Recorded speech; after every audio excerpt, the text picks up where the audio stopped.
Hello and good morning. This is Andy McCann, your host here on Food, Fitness, and Finance, where I am trying to help you lay a firm foundation in those three areas. So I am going to go through a couple things with you.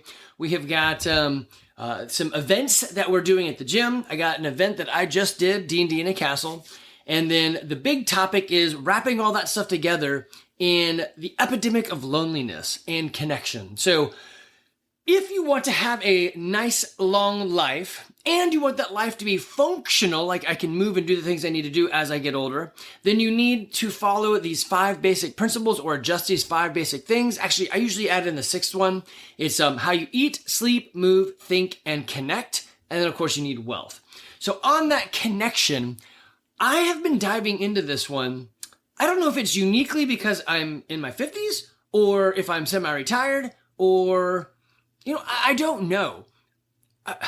Many times as an engineer, as I've grown up, as, I don't know, just the person that's inside my head, I will put pieces together and see a problem before it's a problem. Sometimes that's super useful. Other times it's very annoying because people are like, I don't think that's an issue. Then it turns out to be an issue.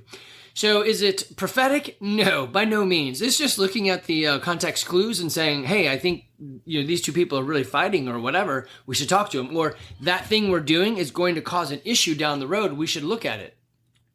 Anyway, so I got some life lessons from D&D in a Castle and then some fun stuff that came up that all revolve around connection.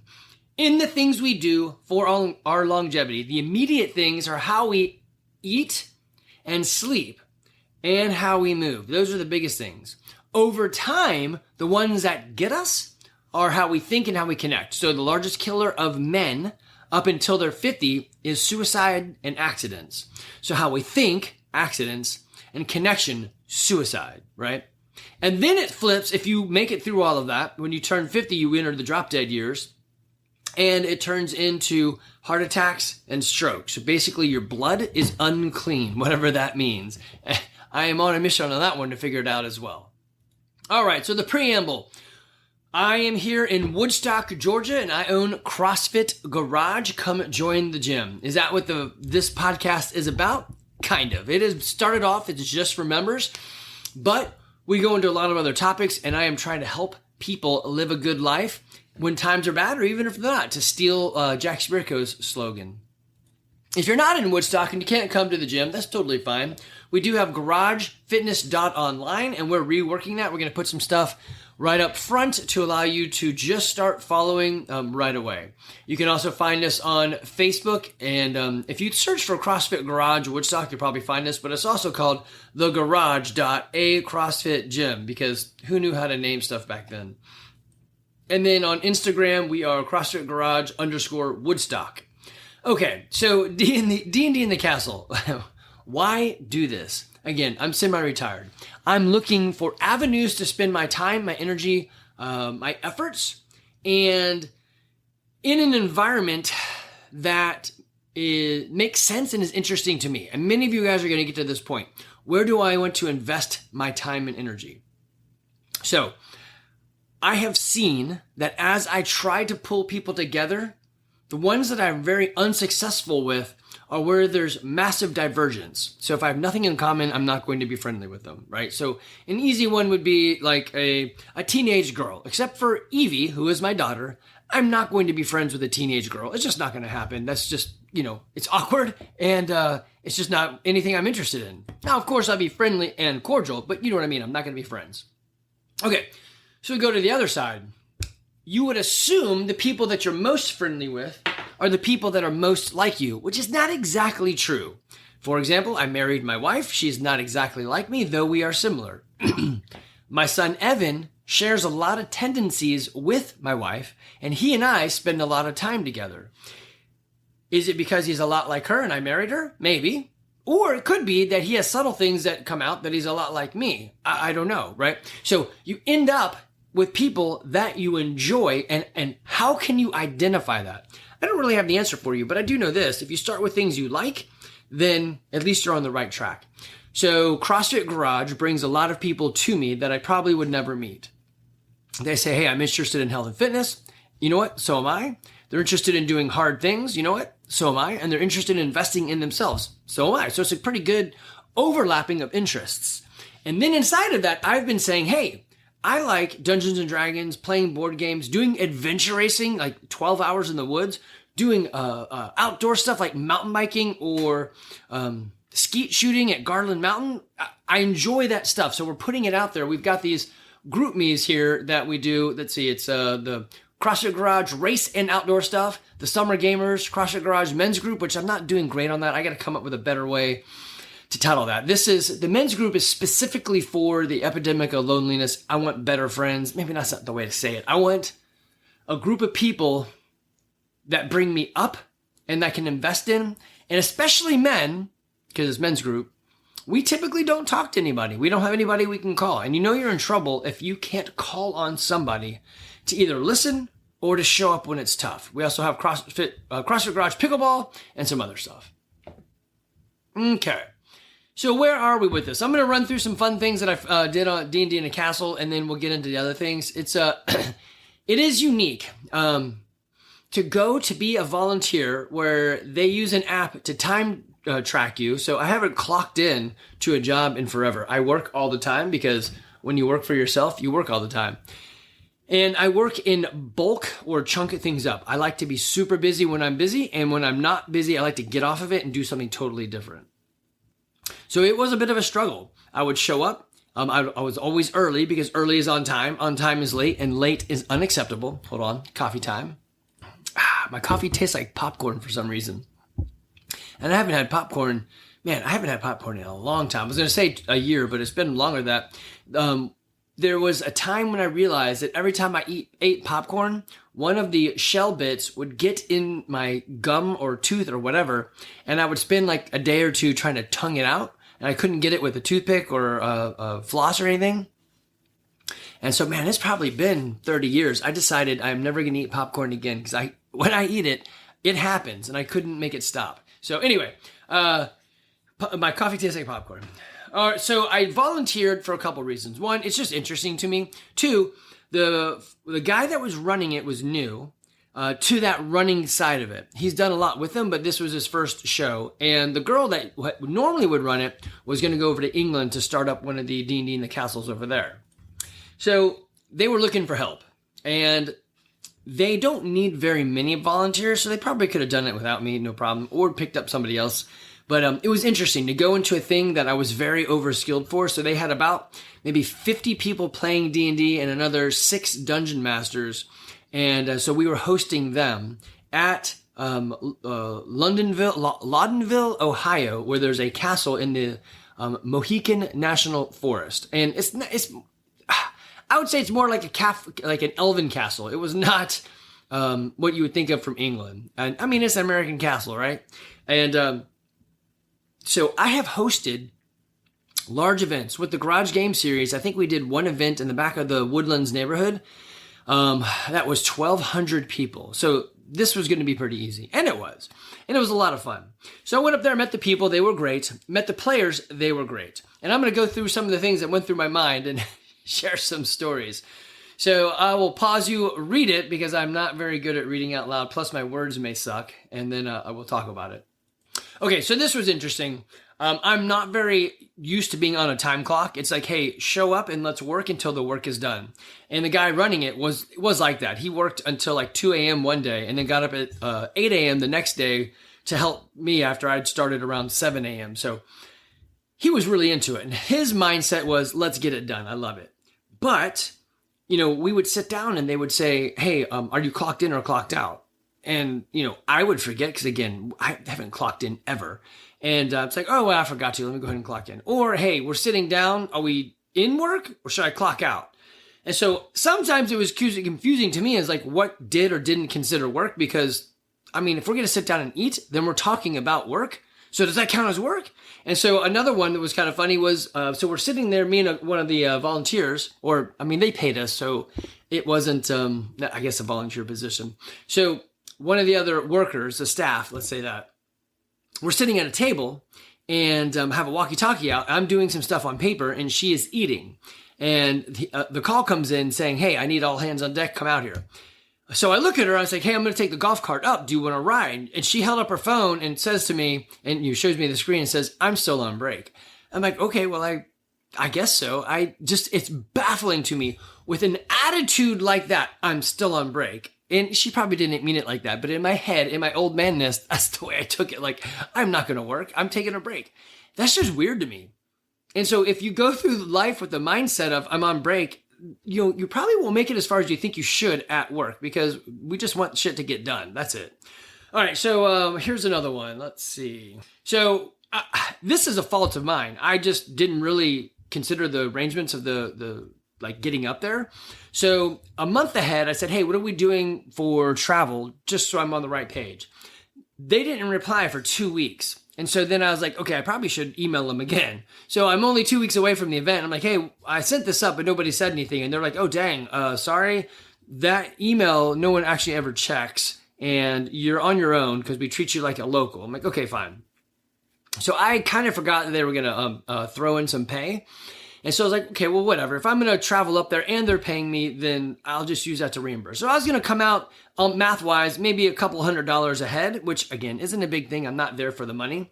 But that actually comes into a play. I ended up on the negative side because I did a thing for a guy because I could. And good people do good things, not because I have to, but because they want to. And I'll get to that one. So I guess my point there for all you guys that maybe consider yourself hard workers, but then you're like hardcore breakers, or I don't start work until work says it's time to start. You're probably going to find you're behind the gun and not progressing as much as you want, because the people looking at you are looking for doers, not I just showed up just in casers, whatever that would be. Once again, also, I did realize that I am very not creative, and this was a very creative opportunity. So two of the staffers were pretty creative, so I'd lean on them for their expertise shamelessly. So we would do a thing, and they're like, Andy, do this. And I'd turn to them and say, hey, I am very not good at making this look nice. What suggestions would you have? They would give me a couple suggestions. I'm like, you know what? I'm going to pick A, or whatever it was, right? And I would do it. And I think they found it interesting that I was totally okay just asking for help and then taking their suggestions and doing them and doing pretty much exactly what they said. And it wasn't, it was through a veil of, I'm not good at this. I should listen to somebody that I've seen demonstrate capabilities in doing these things. And so I just listened to them and I did. I just thought it was interesting watching their expressions as I followed through and whatever it was. And rather than saying, hey, I am literally the oldest or staff person there, and I am not taking the authority. It was kind of funny. A couple of times people would come up to me asking questions as if I knew it was happening because I was the oldest guy. And I'm like, yeah, so it's not me. I'm just here to help. So some of the players, this is an interesting piece as well, that it wasn't just, and there was a lot of this, but it wasn't just 50-year-old engineers coming to play D&D. There was a lot of that, but that's not all it was. There was a family there. There was a girl, a player, who was with her, who was she with, her family or friends? And they came with another player that was with Make-A-Wish Foundation. So I had to go look that back up. But yeah, that's pretty tough. So that means something is wrong, and they're helping fulfill a wish of hers to play D&D in a castle. And to just be able to be part of that probably would have been worth it. Had they said, hey, this is what's happening, I probably would have been like, I'm coming up to help anyway. So it's an interesting place. It's just not what you think it's going to be. A bunch of rich nerds. That's not really what it was. There was a family there with 2 sons, and they had a great time together. And the seats weren't cheap. I think it's like $4,000 a seat for all-inclusive week of D&D or 4 days or whatever. But still, that's relatively expensive. And these guys love it so much. And they built a bond and a thing together. Like, it was fascinating. Yes, it's all in our head.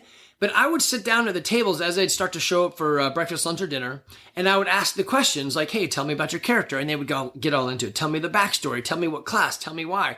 And then I started asking them like, hey, tell me when you got a natural 20. That's like a really good roll. What happened? What was epic? And then I started asking, hey, what was epic about the ones you rolled? So if you roll the die, it's a 20-sided die, usually determines how you're going to do something. If you roll a 1, that means it's not going to happen. If you roll a 20, typically that means it happened. And then there's variations in between. And so I'd ask them, and they would get into these things that didn't really happen, but that happened, and they experienced, and their emotions were real. And the connections the players had and the smiles were real, even though the whole thing was fake. And it just is heartwarming to see that and to be a part of that. Okay, so the other thing I was in charge of was Heroes Warm-Up, because they're like, hey, you do CrossFit, come warm us up. I'm like, yeah, sure, I can do that. And so I actually asked ChatGPT to give me a whole bunch of warm-ups that unfit 50-year-old nerd engineers could do, either from seated or standing up with very minimal warm-up. And it gave me a list. And I'm like, yes! I mean, I'm basically talking about myself, minus the ability to move. And some of the guys actually were pretty fit. Most of them, though, were, as you would expect.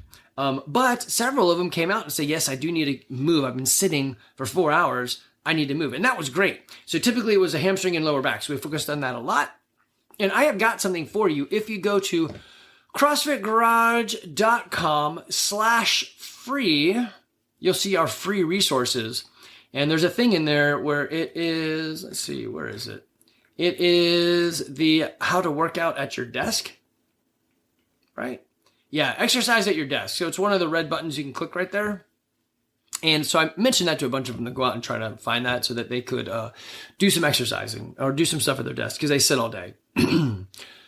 So some other things that I've started utilizing that I think they could use is someone mentioned to me, Andy, instead of making a handwritten or a typed out company book, why don't you just make videos?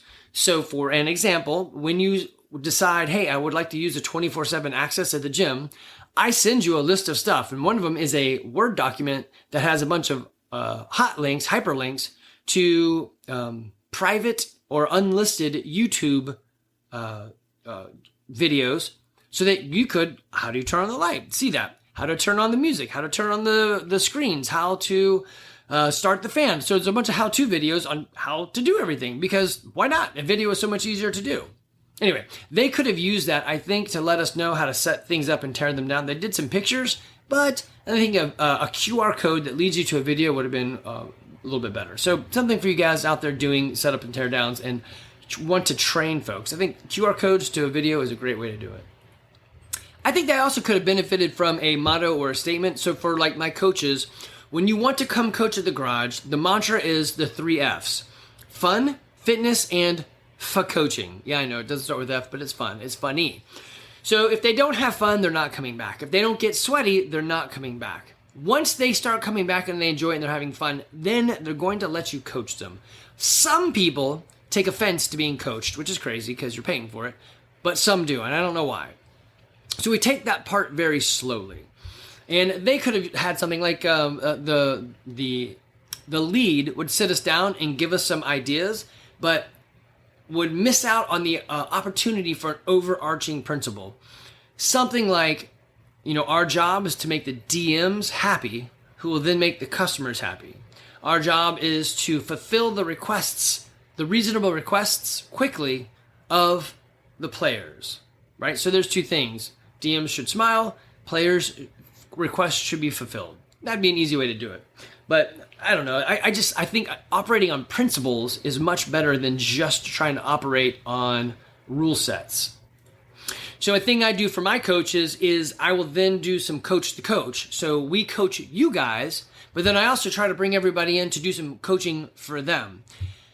Is it 100% successful? No, but it's like a thing that I'm trying to show them to reinvest in them and to bring them along the journey of growing. So I think the D&D and a castle staff could have run an adventure, a one-shot, what they call it, for the staff of the castle, or maybe even just our staff. And I think that would have been interesting to pull us together into, hey, everybody's off, or most everybody's off, and we're going to do one shot together because we're all here because we enjoy D&D. So let's do this together. For example, I don't require, but I highly request that all the coaches do CrossFit with us. Not everybody can based on their schedule and classes and so forth, but it's highly requested. So here's another funny one that I think makes a lot of sense, but we all overlook it. Somebody had told me you can tell the quality of the CrossFit gym by the cleanliness of their toilets. Then I heard it in a bunch of other businesses. So it just goes to show you that you should clean the toilets, because if they're clean, you're probably keeping everything else clean. And we had toilet scenarios here at D&D in a Castle, and that went into my head like, hey, this is the place where we eat the most and everyone meets the most. So these toilets are going to get used the most. And it does not look like anybody's paying it attention. So I did not clean them. It's not my job, but I did bring it up to their staff saying, hey, you should probably do this. And I got a couple, hey, thank yous, because, yeah, it was getting, I mean, you have 50 people using the bathroom in there 3 times a day. Maybe it's not a lot, but it gets used a lot, and it's going to build up on the crud. So clean your bathrooms, guys. All right, here's another interesting one that was baffling to me. I see this now. Everyone was younger than me, all the way from I'm just about to get out of college to like mid-30s. They are way better recognizing emotional needs. I just would have put that on a shelf and not even brought it into the game. But the main leader did a great job of, the director, of asking folks, hey, how are you? A lot. And kind of gauging what to give them as a job based on kind of where he felt that they were, which is, again, awesome, and I would never do that. I tried to watch, and especially now as I get older, I'm trying harder to let emotions be valid. I guess not invalid. I don't know. It's like one of the girls, their marketing manager said, as I get older, I'm realizing I need to compartmentalize and just turn off my normal emotions while I'm at work, and then I can turn them back on later. I'm like, yes, that's what I do most of my life. And so is she right? Am I right? I don't know. But I did find it interesting that it was such a component of the environment. And I haven't worked with people as an underling in so long that I didn't know it. And so the way I do any of my businesses now is very transactional. And I'm working on bringing it there, not realizing how much maybe most people do. Anyway, so I just found that to be very interesting. And they would check in. I did mention a couple times, like, they're like, hey, can you read this out loud to the group? I'm like, no, but I can pre-read it and then summarize it in ad-lib because I'm dyslexic and reading out loud is not going to go well. So the guy's like, no, that's totally fine. I would love you to do it that way. It seems more natural. I'm like, perfect. So we were able to work around stuff. But then he would ask me, hey, I'm going to have you go count a bunch of stuff. Is that good with reversing numbers and letters? I'm like, no, that's fine. I've gotten over it. That's just what you do. When you're from the 80s and people tell you you're stupid, you just go, okay, let me fix that. And, you just don't let it be a thing. Okay, so then we're going to move into sort of a bit of connection. I got a couple more things here, but I'm going to start into the connection. So there was these 2 guys there. Let's just call them Tommy and Justin. Yeah. So Tommy, it's usually Timmy. So we just call it Timmy and Justin. So Timmy and Justin sat down near each other a lot, and they were painting miniatures on breaks a lot. And so I walked up to them. I was like, hey, you guys are around each other a lot. Do you guys already know each other? And like, yeah, we played D&D back home together. I'm like, oh, tell me the story of how you guys met. And they're like, sure. So actually, it's interesting. You were talking about connection while we were stretching, and I wanted to tell you this story anyway. He said, so I'm an engineer, duh, and I'm 50, duh, right? Most of the people were. And a fellow, we'll call him Mikey, calls me on the phone and says, hey, I've been working here for a while, and I've talked to you a lot, and I'm realizing that besides work, I don't really have any friends, and I would like to have better friendships. Would you be interested in just hanging out and going to lunch or dinner, once a week or every other week or something?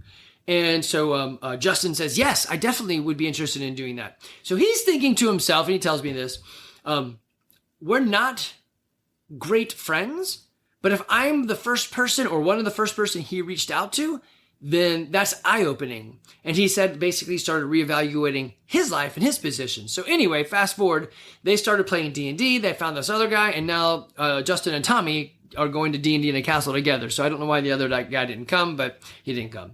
So it's just fascinating that this epidemic of loneliness is for real, and it is out there. And this guy was looking for connection, and he had to reach out. And it is unusual for us guys to do this. Women do this great. They find people, they talk to people. Now, on the other side, there is an Instagram reel or video that it's got these older, I don't know, maybe they're 35, and it says, if adults made friends like children. And so this husband and wife are sitting in a park bench next to I guess a beach or maybe a lake, but it's got a little sandy bit. And there's a guy down there with a bunch of sandcastle forms making some sandcastles. And so he's just down there, like I said, 35-year-old doing the sandcastle thing. And the husband looks over to the wife and says, hey, I'm going to go play with him. And he runs off, and he just runs up and stands there. And the guy on the ground, looks up, hands him a bucket, and he says, I'm making a castle. And the other guy grabs a bucket and he goes, great, I'll help. And they just start building the sandcastle together, not talking or anything. And they keep doing clips or whatever. Then he goes, hey, do you have a house? He's like, I sure do. He's like, can I come over? And he's like, yeah, come on over. Then he runs back to his wife. He's like, hey, we got a play date with Mikey this afternoon. And so it's just funny and fascinating. And that is kind of how guys work. So let's see. It was Saturday. So yesterday we did our mountain biking thing. It's 8 a.m. We go to Blankets Creek. And Joe's leading us around Dwelling Loop. We get done. We're meeting in that little circle bit. And we're like, hey, let's probably do Van Michael. Sounds good. This guy bikes up and sees that we're all talking. And he's like, hey, are you guys together? Yes. And I'm sensationalizing the story. It didn't quite go like this, but it's more funny this way. Don't let facts interrupt a good story. So he says, hey, are you guys together? We're like, yeah. He's like, I'm not exactly familiar with this trail. Which way does it go in this and that? And Joe says, oh, it does this. He said, well, it looks like y'all having a lot of fun and you guys have bikes. And we're like, yeah, we have a bike. Do you have a bike? And he's like, yes, I'm actually on a bike right now. And he says, can I join you? And we're like, yeah, we come every 8 a.m. on Saturday. We come out biking. He's like, great. I'm going to come biking with you next weekend. We're like, okay, sure. See you next weekend. Bye. And he takes off. So it just reminds me of like in the 80s, we would show up. I'd go to David Napolitan's house on my bike and be like, hey, buddy, let's go do a thing. We'd go down the hill to Adrian Saganik, I think his name was, and we'd pick him up. We're like, all right, let's go to the next house. We just go around like collecting all the kids on bikes and just, I don't know, build ramps and jump over each other. And so here we are, 5 older dudes with money and nice bikes at a place to bike, jumping over stuff, not humans in this case, just roots. And some dude comes up that's new to the neighborhood and says, hey, can I play? And we're like, yeah, sure, let's play. And so we do our thing. That is how simple guys are. That's literally how it works for us. And so he and I have been texting. I'm going to try to get him to come into the gym. You guys should meet him. His name is Luis. It didn't go quite like that, but if you meet him out there at the gym, just say hello. Okay, that was kind of fun. Okay, here's another funny one. I've been in sales my whole life. I know what a sale is, and I know what order taking is. So one of the staff was sitting behind the merchandise desktop, whatever, the bench. And she says to the main guy, hey, I have sold 9 shirts. And smiling and proud, like I sold it, commissioned to me, right? Or whatever. And so in my head, I'm like, you did not sell anything. These guys picked up a shirt and you took the order and wrote it in there. Selling something is totally different. So it was interesting to me, maybe because it's the career that I've had or the youth that she had. A sale is not like for example, somebody walks into the gym and the coach says, hey, sign the waiver, go ahead and jump in. And they jump into class, they do a thing, and then they text me and say, hey, Andy, that was fun, I'm going to sign up. Did the coach sell them? I don't know. It kind of depends what happened, but I would say probably not. It was an order taking. The guy just showed up, right? On the other side, I would say this. Let's say a guy walks into the gym, a coach just got done coaching or working out or whatever, and he steps off to the side and starts to talk to the lead, the customer, about their goals, their needs, and answering questions, and then like drawing them in as well as educating them on what we're doing. Is that a sale? I would say yes. Now, it is a hot sale. The guy came in hot. He was looking for us. There's a warm sale. Someone gave us a lead. And there's a cold sale, which I don't think it has to be a cold to be a sale. I went out. I knocked on the door. I found the person and brought him in. No, that's a sale as well. But that's a cold lead versus a warm lead or a hot lead. So it was just interesting to see the perspective on what they were taking away from sitting down and doing. I wouldn't have considered that a sale at all. Does it matter? No, it's just some perspective. Oh, so yeah, and as a fun little side note, they have a shed up there that they would then pack everything into. And you had to Tetris it all back in because there was too much stuff to go in just haphazardly. And it was a dad's dream. I was like, yes, you want me to shove all this in and take my time and really like utilize space? I'm in. This is going to be great. One thing I mentioned is, hey, there's these dice tower. When you drop the dice down and it kind of like does a randomized roll, it makes lights and noise and whatever. I mentioned if they're going to be here for a year, you probably want to pop the batteries out. Otherwise, they're going to corrode. So note to all of you guys, if you put a thing away and you can, take the batteries out so you don't ruin the posts. Okay. So there's a bit of this, leave your emotions at the door, I think is good, to some degree. and this epidemic of loneliness. So I'm going to cover these last two bits and we'll wrap this puppy up. But the mountain biking story is interesting. And I don't know where that really comes into our group. So I did some research on the epidemic of loneliness, and I'm going to listen to a few podcasts on it, but it's actually pretty interesting, and it's not something that's new or unusual. It's just new to me.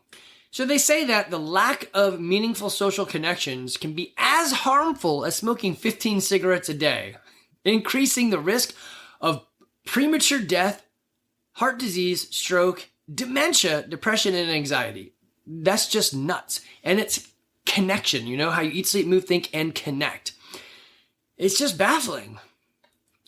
Potentially because of the advancements in technology, cell phone, internet, they're saying that that age group, like the 20-year-olds, 15 to 25-year-olds, are having like 70% reduction in social interactions than we would have categorized 2 decades ago, so 20 years ago. Which I can say, sure, 20 years ago would have been the year 2000, 2005. You were still on dial-up, I think. Maybe you could use some ISDN, but the high speed was really not that much of a thing. I guess ADSL was starting to roll out. I'm actually going to look this up. When was my first post on YouTube? I feel like it was 2008. I also feel like Facebook was like a 2008 thing. Yeah, okay. So my oldest video is 16 years ago. So yeah, 2008, 2009 actually. And it's actually about the CrossFit gym. So I didn't even use YouTube until back then. Let me click on this bad boy with no sound. How can I do that? Let me pause you guys and get it queued up. Okay, so it was a promo video I did back on my old computer, and it took like a day to process. And it's only a 2-minute video, and I think it took a day to actually render the video. And I threw in the soundtrack from Green Day, and this was banned for a very long time because of the soundtrack. And then they just did the copyright thing or whatever it was.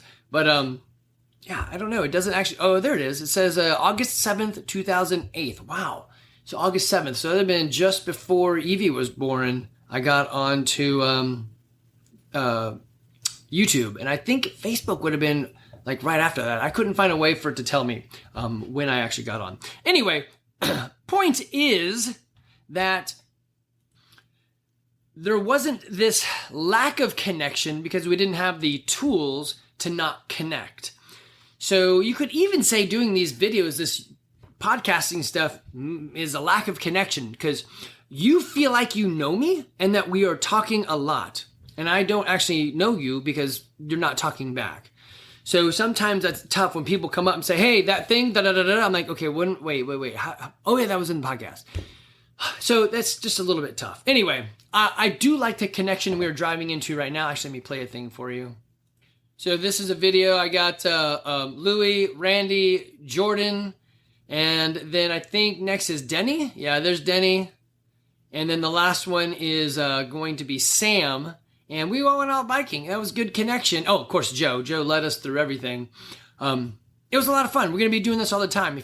If you're looking for more connection, come out there. Yes, it is true. When we mountain bike, we don't actually mountain bike together because everyone bikes at different speeds.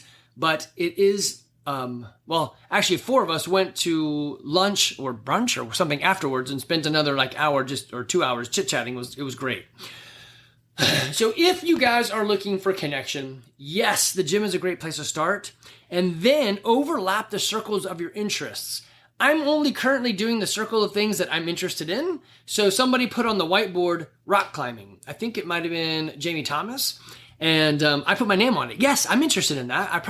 I hurt my shoulder mountain biking. So I probably cannot mountain climb right now or rock climb at one of those gyms. But I'd still go and see everybody.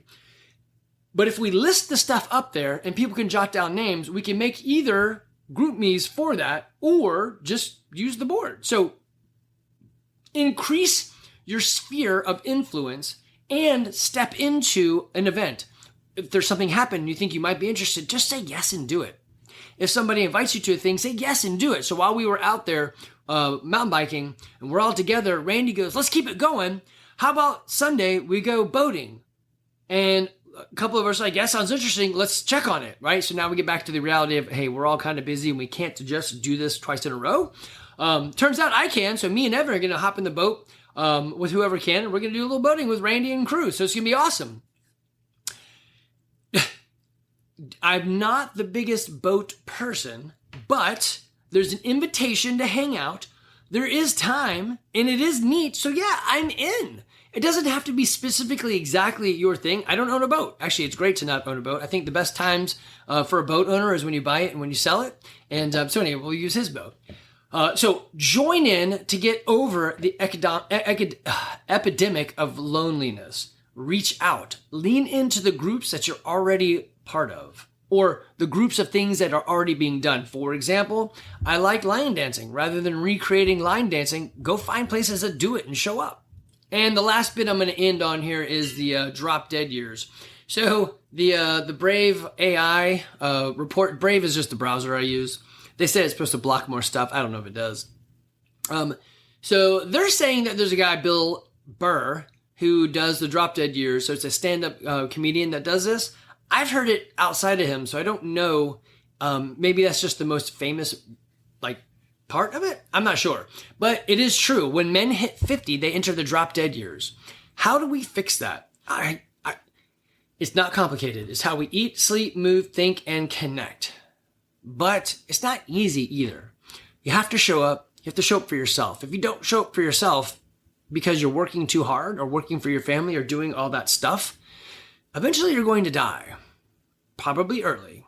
Statistically, us men, only half of us make it to 72.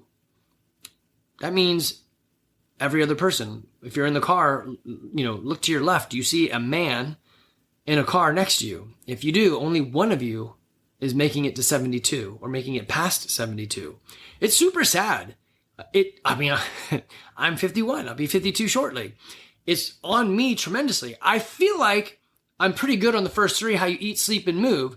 I'm working on think and I'm working on connect. Do I have it down? No.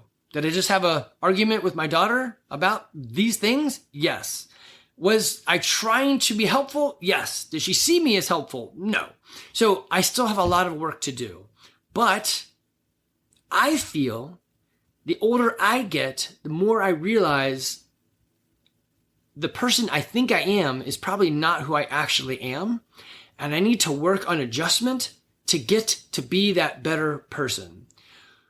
Where conversely, I think a lot of older people drill down deeper into the stupid things that they really think and believe, and they lean way too heavily into it rather than saying, oh, I could be wrong. I don't know. Ask your spouse, am I wrong? Probably going to tell you yes. So do a thing about that. Guys, if you're here, and girls, y'all, if you're here in Woodstock, we were at CrossFit Garage. If you're not in Woodstock, we got garagefitness.online. If you don't have any of that, you can follow us for literally for free. If you go to our website and gym information and then go to WOD, that's workout of the day, we post our workout. At the bottom of the workout each day is the at-home option. So I don't have very many things. It assumes you have some dumbbells. You can do this at home. Do something. Move. If you want to hire me as your personal guide, you can. I am $1,000 an hour. Or track your food and your movement for 2 weeks, show it to me, and let's talk about it, and I'll work with you for free. Because having that data is actually going to answer all your problems, and you're not going to need me. Realize, though, if you're not local, I'm going to tell you, first thing you need to do is find a good gym that you can fit into, because these people are going to help you in real time with especially connection. So they'll be there in person. Yes, that's the first step. I'm going to tell everyone, even if you decide, yes, I'm going to hire you for $1,000 an hour, I can totally fix you up. You're probably not going to do the stuff I tell you, but I could. First step is going to be find a local gym to be part of and get into a better sphere of influence. You will be like the 5 people you hang out with. Make sure they're good people. All right, guys. Hey, this is Andy McCann, your host here on Food, Fitness, and Finance. I am here to help you lay a firm foundation in those 3 things. We'll do some finance next week, probably. Y'all take care. Oh, actually, I got to finish the series on those 5 things. So I guess it won't be next week. We'll do a couple other stuff. All right, y'all take care.